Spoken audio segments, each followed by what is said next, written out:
উজ্জ্বল চিরকালই ছাগল ছিল, ছাগল আছে, ছাগলই থাকবে।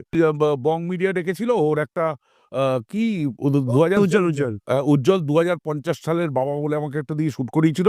সেইটা দেখে আমি দেখলাম প্রচুর বদনাম হচ্ছে। আমি ফোন করলাম, "ভাই এটা বন্ধ করে দাও।" ও বন্ধ করে দিয়েছে। বং মিডিয়ার উজ্জ্বল একটু পাকা, নিজেকে বিরাট মনে করে, চুলটা খালি এলোমেলো করতে থাকে। আস ইস! এটা না ডিরেক্টর ও বিরাট, আমি একটা বিরাট ডিরেক্টর, বিরাট কনসেপ্ট। এইটা না, এই কনসেপ্টটা না আমি এইভাবে এটা ছাগল একটা। পরিষ্কার হয়েছি ছাগল।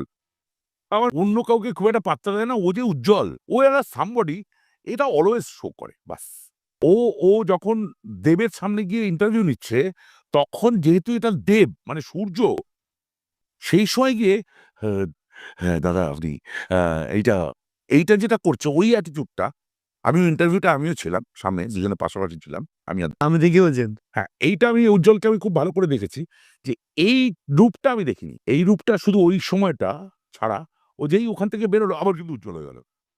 আচ্ছা, এই মনে করো না মুখটা ছাগল।